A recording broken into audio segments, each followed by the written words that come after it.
Mesdames, Messieurs, bonjour et bienvenue à vous si vous nous rejoignez. Voici les titres du journal. Le développement local du secteur pharmaceutique passe par la lutte contre les faux médicaments, une façon aussi d'assurer la sécurité sanitaire des populations.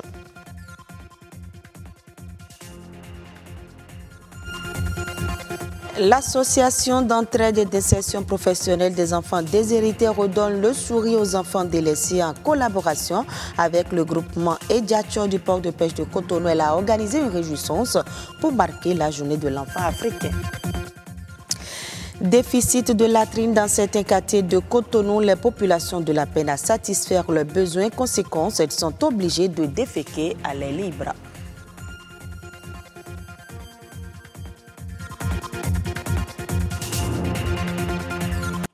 La contrefaçon des médicaments est un phénomène qui inquiète le Bénin, mais aussi d'autres États. Mais une des solutions à ce problème est le développement local du secteur pharmaceutique.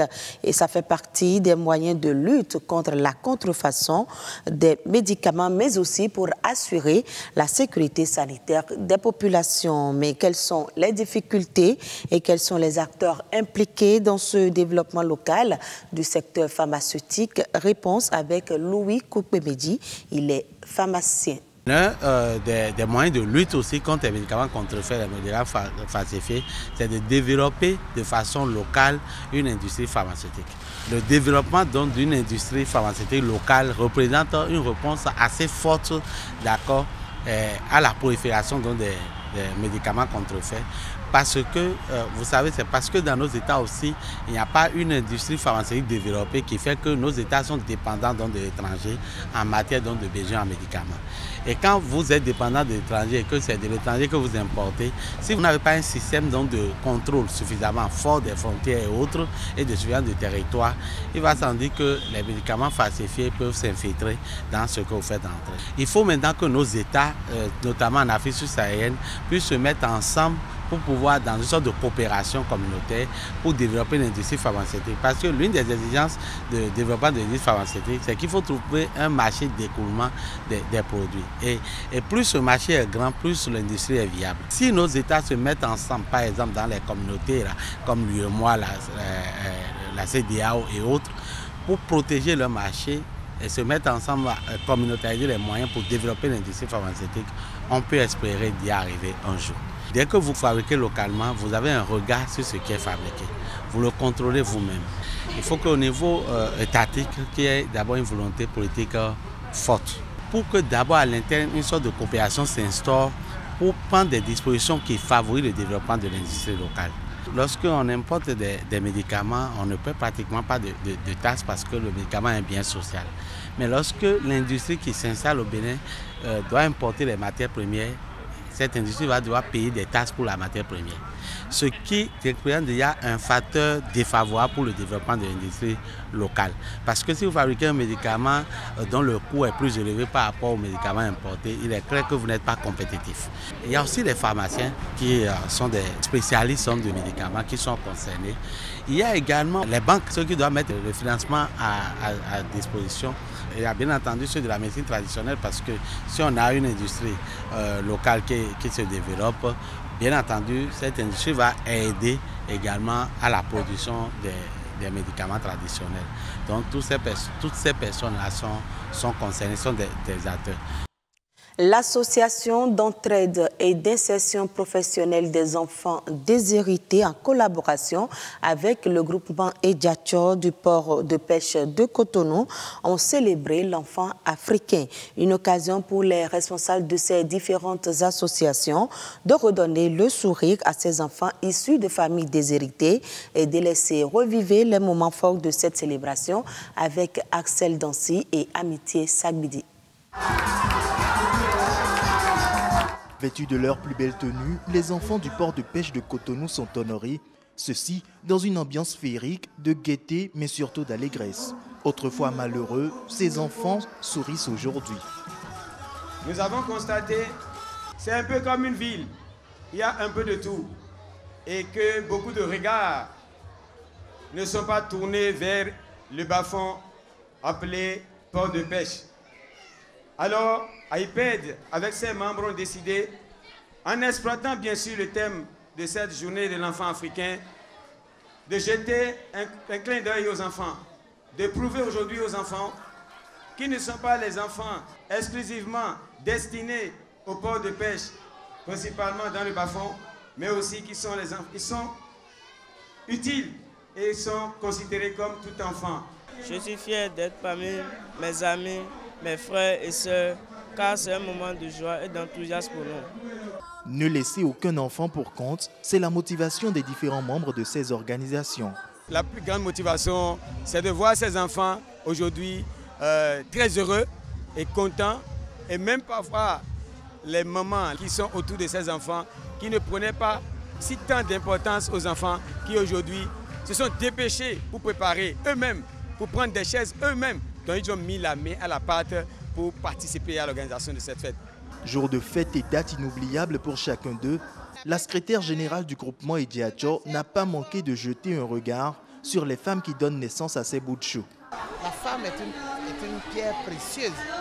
Si vraiment des hommes, des ONG, l'État, les institutions financières veulent nous aider, ils n'ont qu'à le faire. Parce que quand vous aidez une femme, c'est que vous êtes en train d'aider tout un monde. Parce que la femme, l'éducatrice qu'est la femme est incomparable.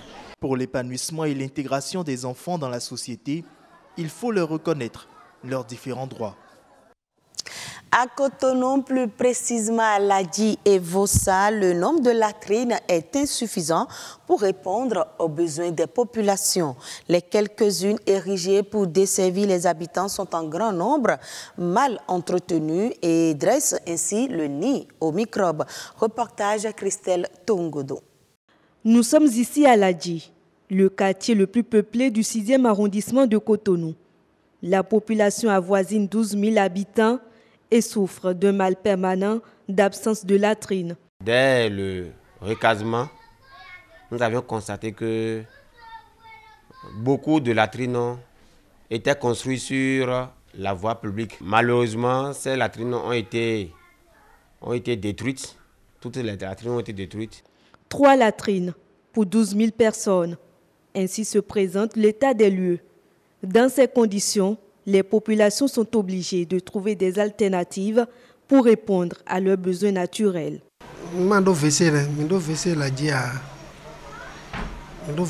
n'avons pas de latrine à Ladji. Déféquer est un vrai problème pour nous. Nous sommes parfois obligés d'attendre la tombée de la nuit pour aller à la selle et ensuite jeter l'emballage dans la mer. Moi, je suis dans une collectivité et dans ma maison, il y a 400 personnes.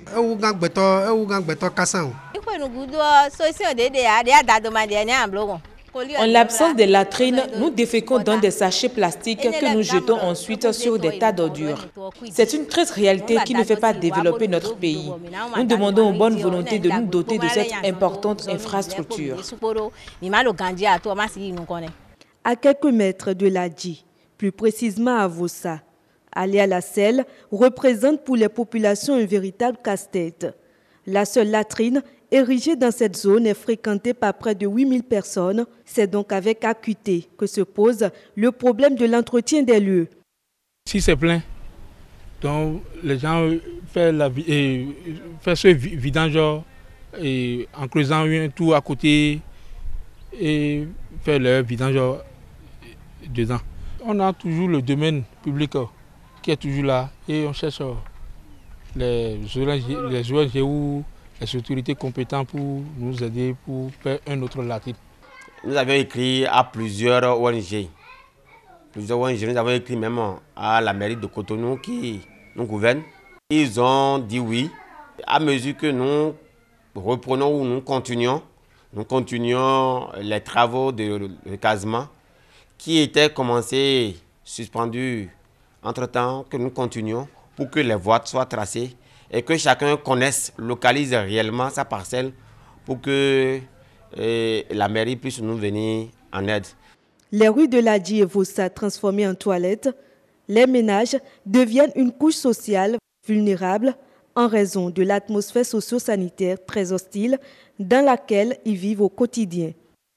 Hors du Bénin, les négociants africains de produits pétroliers se positionnent déjà sur la production de la raffinerie de Dangote et l'ont exprimé lors de la conférence internationale ghanéenne sur le pétrole qui se tient à Accra. D'une capacité programmée de 650 000 barils par jour, l'usine sera la plus grande de son genre en Afrique et l'une des plus importantes du monde. Il faut dire que le premier objectif de la raffinerie est de satisfaire la demande interne du Nigeria, quitte à faire du Nigeria un pays autosuffisant dès 2020. La Côte d'Ivoire accueille un forum d'investissement internationaux sur les risques commerciaux africains. Plusieurs questions seront abordées au cours de la rencontre, entre autres la hausse des niveaux de dette souveraine et les menaces grandissantes pour les structures multilatérales et de mondialisation. Cette 5e table ronde des investisseurs sur les risques commerciaux de l'Afrique est organisée par l'Agence pour l'assurance du commerce en Afrique en marge de l'Assemblée générale ordinaire de l'ACA qui, cette année, est commandité par le gouvernement de la Côte d'Ivoire. Ainsi se referme ce journal. Mesdames, Messieurs, merci à vous de l'avoir suivi. Je vous retrouve à 19h45.